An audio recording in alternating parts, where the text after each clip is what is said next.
और फिर आप एक कंडीशन लगाते हैं कि गाड़ी का दूर रोक देना, तो उससे भी वुमेन पोलिंग मुतासर होती।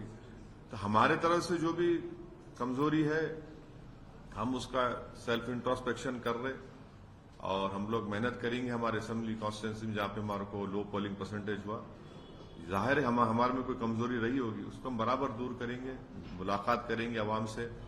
अब तो बूथ वाइज डेटा आता है तो हम देख रहे हैं, उस पर काम होगा और इंशाल्लाह मुझे यकीन है कि पार्लियामेंट इलेक्शन में पोलिंग परसेंटेज बढ़ेगा।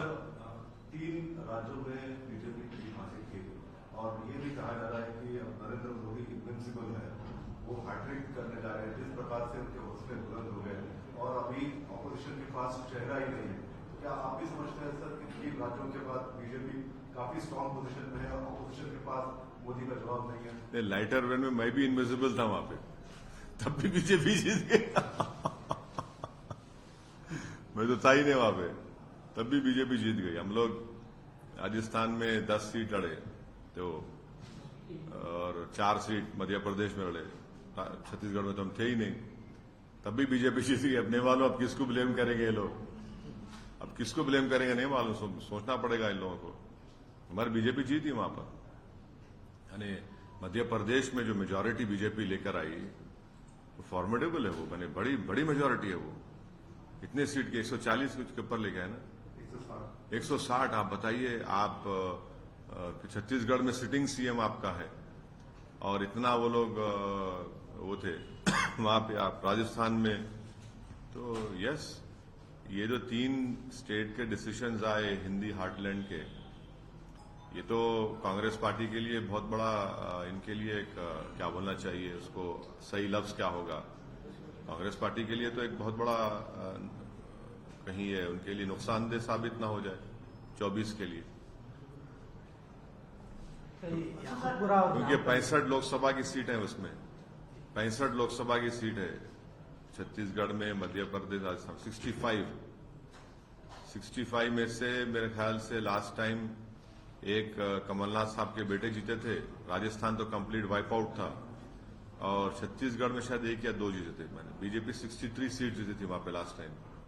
तो यकीनन इनको, ये तो कांग्रेस पार्टी को बहुत बड़ा धक्का है। ये 3 स्टेट्स में आप एक तो पावर में थे आप, तो अब देखिए क्या होता है, कितने मोहब्बत की दुकान खुलती नहीं खुलती नहीं मालूम। सर, ये याकूबपुरा और नामपल्ली में इतनी कम मेजॉरिटी आने की वजह क्या समझ? नहीं, याकूबपुरे में शायद हमको देखना पड़ेगा क्या कमजोरी थी, हमसे क्या काम नहीं हुआ है वहां पर, और इंशाल्लाह हम उस पर वर्क करेंगे।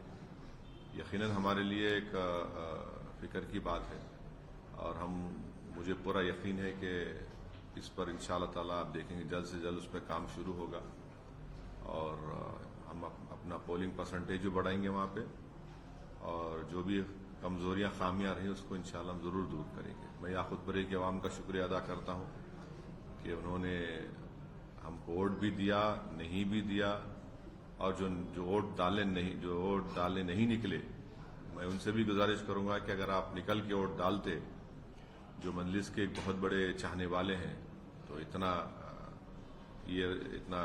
रिजल्ट आया, इससे बेहतर रिजल्ट आ सकता था। कांग्रेस पास नंबर तो है लेकिन बहुत ज्यादा नंबर नहीं है। अगर किसी सूरत हाल में किसी भी पॉसिबिलिटी में, कहाँ की बात कर रहे हैं आप? तेलंगाना की बात कर रहे हैं, तो वो आपको अप्रोच करते हैं, वो आपका हेल्प मांगते हैं, तो क्या एमआईएम इसके लिए दरवाजे खुले रखेंगे? क्यों मेरे पास क्यों आएंगे भाई? अगर आए सर पॉसिबिलिटी। अरे कहाँ आएंगे भाई मेरे पास? बोले थे सूचना आपसे भी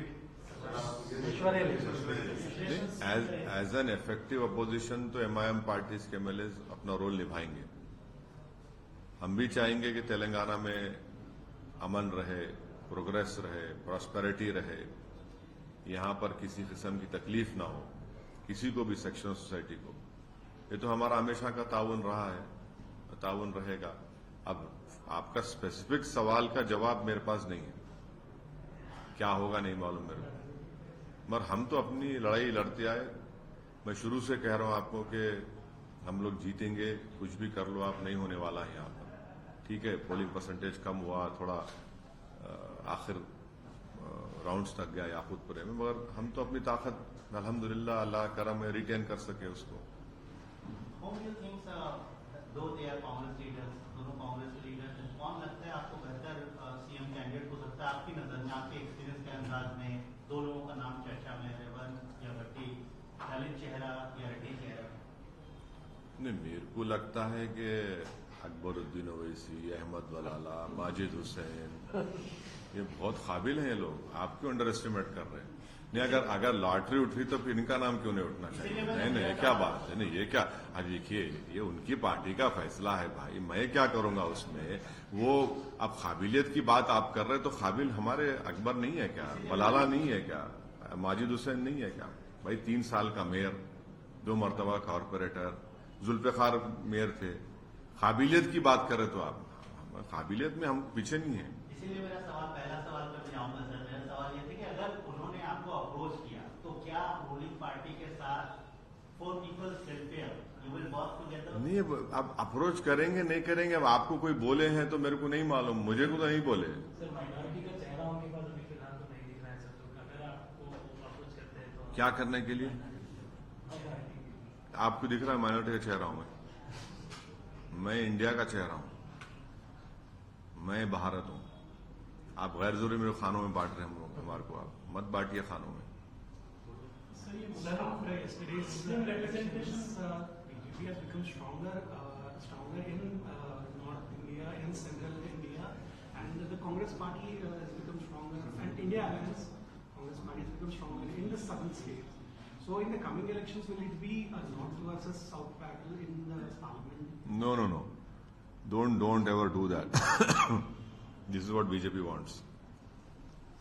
And it is wrong to say that Congress is strong in South. You see, there is only 2% vote difference in Telangana. And in Karnataka, we don't know what will be the result when parliament elections take place. Thirdly, in Tamil Nadu, it is the AIADMK and the DMK who are in power, not Congress party. In Kerala, it is the UDF and the LDF over there. So I don't think so that is the right comparison to make. And this is North and South. Yes, BJP has won 3 elections in the Hindi heartland, and these are big victories for BJP. Defeating a Congress party in Chhattisgarh and retaining Madhya Pradesh state. And of course Rajasthan, they have every 5 years the government changes. It is a challenge for all of us come 2024, and it is a bigger challenge for the parties who are there in that IND alliance. Sir, ये 4 states में 636 MLAs में ruling party का एक भी मुस्लिम MLA नहीं elect हुआ। मुस्लिम representation ruling party से मुराद कौन? बीजेपी और कांग्रेस। कोई भी मुस्लिम MLA इलेक्ट नहीं हुआ। नहीं, मध्य प्रदेश में आरिफ मसूद हुए ना? 2 इलेक्ट हुए हैं, बहुत अपोजिशन MLA। नहीं, अच्छा, रूलिंग पार्टी में तो बीजेपी है। बीजेपी बीजेपी टिकट देती भी नहीं ना। बीजेपी तो टिकट, देखिए बीजेपी का क्लियर कट है, वो मुस्लिम माइनॉरिटी को इंडियन पॉलिटिक्स से इनविजिबलाइज कर चुके हैं। एक मिनट ठहरिए भाई, बात मत करिए, एक मिनट ठहरो भाई। तो वो लोग इनविजिबलाइज कर चुके हैं पूरा, वो कोई है ही नहीं। तो बीजेपी का, उनके पास एक मुस्लिम एमपी नहीं है, मुस्लिम मिनिस्टर नहीं है यूनियन गवर्नमेंट में, तो बीजेपी का क्लियर कट आइडिया है। अब दूसरे पार्टीज जो है, अब वो भी तो वैसी फॉलो कर रहे हैं, ना। वो भी तो सॉफ्ट हिंदुत्व बोलिए, हार्ड हिंदुत्व बोलिए। अब कमलनाथ साहब का मध्य प्रदेश स्टेटमेंट था कि राजीव गांधी ने बाबरी मस्जिद के ताले खोले। अब आपके ही घर को लॉक पड़ गया, मध्य प्रदेश में आपके ही घर को लॉक पड़ गया। अब इनको सोचना चाहिए। ये छत्तीसगढ़ में आप बड़े बड़े धर्म संसद कराए, आप कराइए। अब आप ये चीजें हैं, ये देखना पड़ेगा। तो ये तो है।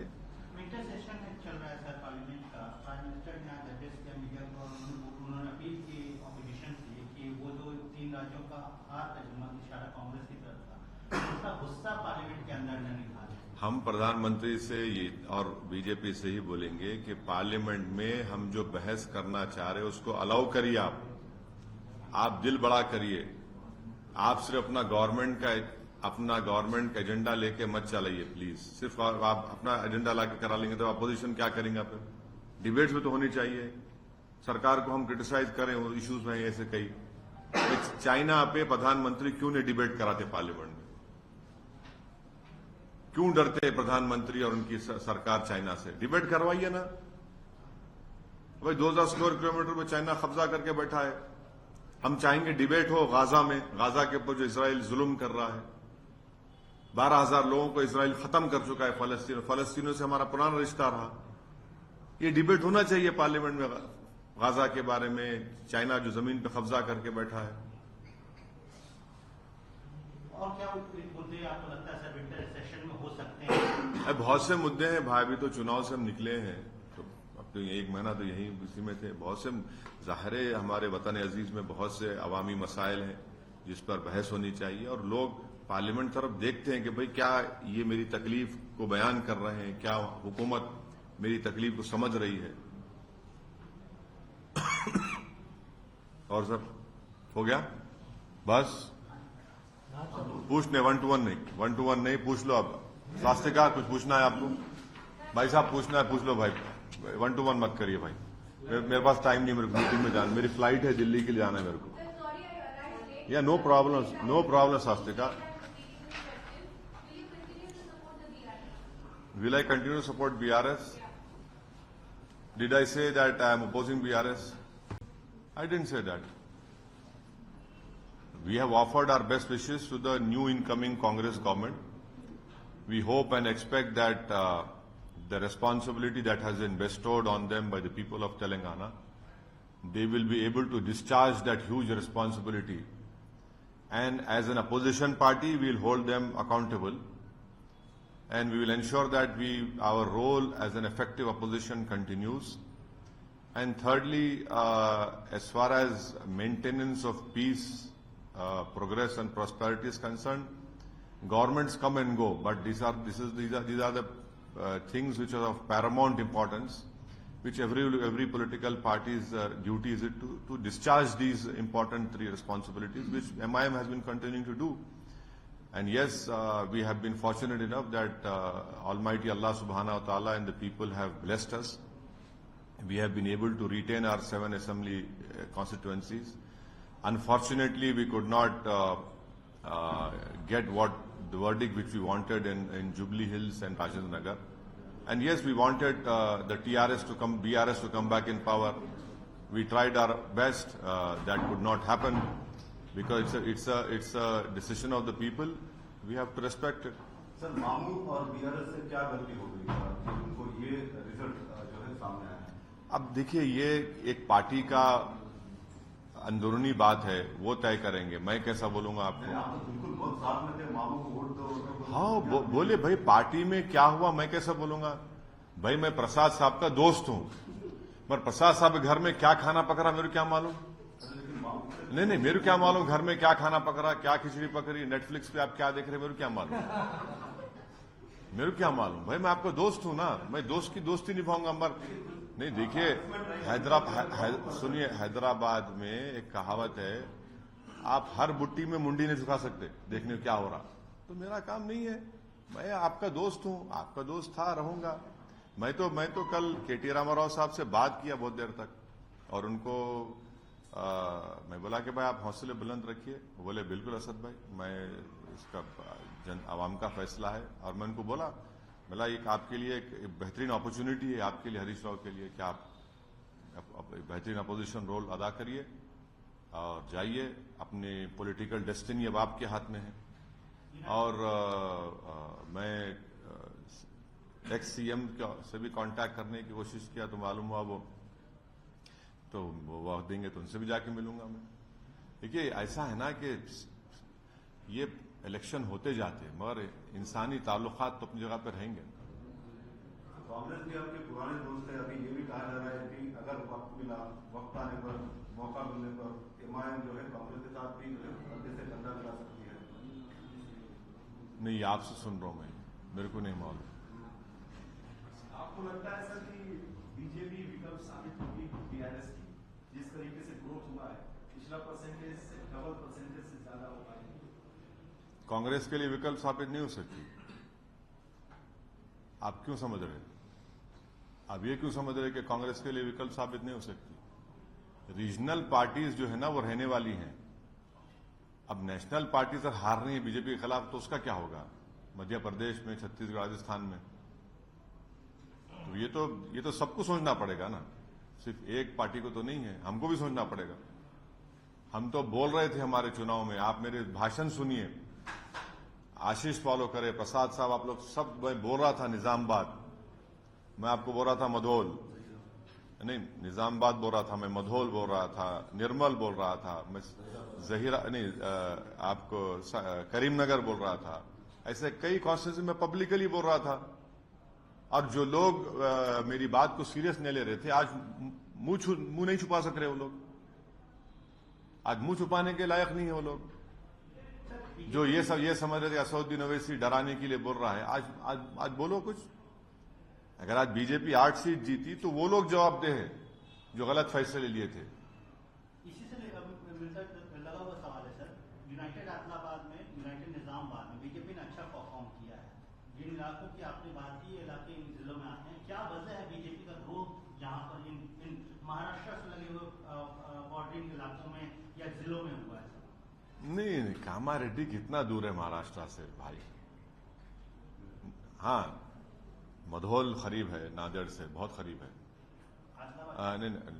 निर्मल भी आप बोल सकते हैं 120 किलोमीटर है। बोध की सीट है ना, वो भी एक है, करीब है, मगर इससे महाराष्ट्र से ताल्लुक नहीं है। बीजेपी को आपको एक्सेप्ट करना पड़ेगा, एक चैलेंज है वो। मगर अफसोस ये है कि जो लोग जिनको सियासत की सीन नहीं आती, वो सियासत के अगर मुफ्ती बने हुए तो मैं क्या कर सकता हूं उसको? हाँ, नहीं, इशारा नहीं है, नहीं, मैं किसी पे इशारा नहीं कर रहा हूं, उंगली उठा रहा हूं। मगर मैं देखिए, जहां तक मेरी बात है, मैं अपने हर कम से कम 80-90 मेरे भाषण हुए, मैं बराबर इन चीजों पर निशानदेही कर रहा था। और लोग मेरे को फोन करके बोलते आप क्या बोल रहे हैं, क्यों बोल रहे हैं आप? अरे मतलब मेरे भाई साहब, मैं छोटा मोटा सियासतदान हूं, मुझे दिख रहा है। अगर आपको नहीं दिख रहा है तो मैं क्या करूं? यानी तेलंगाना में जो ग्रोथ है बीजेपी का, उसके लिए आप कांग्रेस को जिम्मेदार मानते हैं? राहुल गांधी को मानते हैं? नहीं, उसके लिए देखिए, उसके लिए जिम्मेदार बहुत से लोग हैं।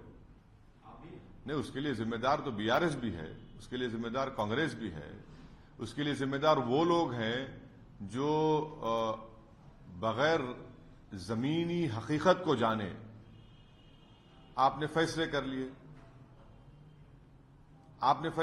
मैं तो पुकार कर कह रहा था कि देखो, ये चुनाव जो हो रहा है, 5 साल के बाद क्या होगा उसको सामने रखकर फैसला लो। मैं तो बोल रहा था बात ये, और मैं कोशिशें भी किया। मैं तो यही कह रहा था कि ये जो असेंबली का चुनाव जो है, उसके दूर दराज नतीजे खुदा ना खास्ता ना निकले 5 साल के बाद। अब उनको समझना चाहिए। सर, जो कांग्रेस ने मीम चलाया, एक तरफ बीआरएस, एक तरफ कांग्रेस ने जो मीम चलाया। अरे भाई, बात मत करो भाई, अरे हटो ना, तौफीक छोड़ दो, मुरुगन खैरो।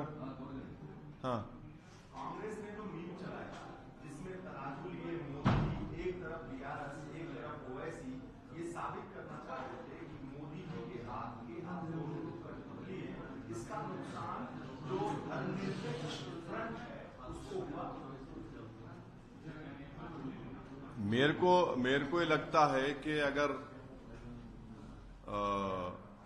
जो सीट कांग्रेस को आई, उनको भी सोचना पड़ेगा। 2% वोट का फर्क है। हाँ, एक चीज का जो मेरे को दिख रहा था कि जो प्रोपेगेंडा कर रहे थे बीजेपी की तरफ से, वो कहीं ना कहीं उसका फायदा बीजेपी को हुआ। मगर कांग्रेस पार्टी तो खैर हमको भी बोले, क्या क्या नहीं बोले हमको। अब चुनाव हो चुका है, मगर अल्हम्दुलिल्लाह अवाम ने उसको मुस्तरद किया, रिजेक्ट किया। तो अब देखिए, मगर ये मैं ही तो कह रहा था अब आने से पहले कि मैं तो जिम्मेदार नहीं हूं राजस्थान, मध्य प्रदेश, छत्तीसगढ़ का। मैं तो था ही नहीं वहां पे। अब नहीं मालूम अब किसको जिम्मेदारी देंगे, किसको। हाँ, ईवीएम को देंगे। अच्छा, ठीक। तेलंगाना में सर कुछ मुस्लिम सोशियो स्पेशल ऑर्गेनाइजेशन ने भी चिट्ठी जारी कर कांग्रेस के पक्ष में मतदान करने की बात की। उनको कहा कि हम उनको एक्सटेंडिंग के कैंडिडेट्स को 67 सीट पर किया। उसका भी आपको लगता है कुछ असर पड़ा? ये जो सोशियो रिलीजियस अब देखिए, चुनाव में हर एक को इख्तियार है अपनी अपनी फैसले देने का, हम किसी को रोक नहीं सकते। उन्होंने भी अपनी जिम्मेदारी को निभाया। सवाल आपने मुझसे किया था कि बीजेपी जो जीती है, मैं ये उस पर अपनी राय ये दिया हूं, मगर हम किसी को रोक नहीं सकते कि आप किसी की तायीद करें ना करें, उनका इख्तियार है। और ये भी सोचना चाहिए कि भाई कांग्रेस पार्टी से एक भी मुस्लिम विधायक जीतकर नहीं आया है, एक भी मुस्लिम विधायक जीतकर नहीं आया। दो तो हमारे खिलाफ खड़े थे, दो नहीं बल्कि कई खड़े, 3-4 जगह पे खड़े थे। तो ये भी तो रियलिटी है ना। अगर आप कुछ बोल रहे हैं, दावे कर रहे हैं, तो फिर the proof of the pudding is in eating बोलते हैं ना उसमें। लेकिन सर ये भी तो सही है कि ऑलमोस्ट 13% वोट शेयर है माइनॉरिटी, मुस्लिम माइनॉरिटी का यहाँ पे। बीआरएस ने 3 लोगों को टिकट दिया, कांग्रेस ने 6 लोगों को टिकट दिया, उसमें से जीतकर कांग्रेस जैसा कि कोई भी नहीं आ पा रहा है। तो माइनॉरिटी का इतना बड़ा पॉपुलेशन होते हुए उनका रिप्रेजेंटेशन यहाँ की असेंबली में अरे भाई, ये दोनों पार्टीज को बोलना चाहिए, क्यों नहीं जीत रहे? असदुद्दीन ओवैसी क्यों बोलेगा? ये इन दोनों पार्टीज को बोलना चाहिए ना, चाहे बीआरएस हो चाहे आपके कांग्रेस हो, ये उनको बोलना चाहिए। आप बताइए, जब हर कास्ट का आदमी जीत सकता है, रेड्डी कम्युनिटी 5% है तेलंगाना में, कितने एमएलए जीत कर आए भाई उनके? 43। दोनों पार्टीज में देख लो आप, दोनों पार्टीज को मिला लो आप दोनों पार्टीज को मिला लो, देख लो आप। फिर मुनूर कापू है, पद्माशाली है, मुदिराज है, गंगापुर आपके गौड्स है, यादवाज है। इस पर कोई बात ही नहीं करते आप लोग। आपको पूछना चाहिए भाई, आप लोग इतना ऊपर की बात करते। आप है ऊपर के मालूम मेरे को, मगर नीचे की भी बात करिए ना कभी। हो गया सर? हाँ अनेरी, कुछ पूछना है? 1 to 1 नहीं है सर, हमको इन्फॉर्मेशन नहीं था सर। नहीं अनेरी, वो अब आप पूछ लो, जो पूछना है पूछ लो आप। हमारे भी नहीं था सर, हमारा तो कैमरा भी नहीं लगा। अरे कलत, तू कहीं को आ रहे तेरे कौन बोला? तेरे को आने नहीं था तेरे को यहाँ पे? नहीं सर, आप एक अलग से दे दीजिए छोटा। अलग से सब कुछ देना पड़ता है भाई, मेरे को टाइम नहीं है मेरे को। कुछ आए अरे आप पूछ लो भाई, मैं बैठा हूँ। आप एक काम करेंगे सर, थोड़े से हम लोग लेट आए, पूरे माइक्स लगा लेते, 2-3 सवाल पूछ लेते हमको। आप पूछिए ना, मैं आपका है ना माइक से को लगा। नहीं 2 क्वेश्चन नहीं होता। नहीं दो, आप पूछो, मैं बैठा हुआ हूँ ना। आप रख दो आपका, मैं अब ये से रख दो। अच्छा तेरा माइक रख दे भाई, आप माइक रखिए। आप 2 सवाल आप पूछिए, आप माइक रख दीजिए। आप पूछ लो अनेरी, आप माइक रख दो, मैं बोलता हूँ, आप माइक रख दीजिए। हाँ दे दो, हो गया ना? अरे मामू के पास जाओ। लाओ नूर, मेरे नूर।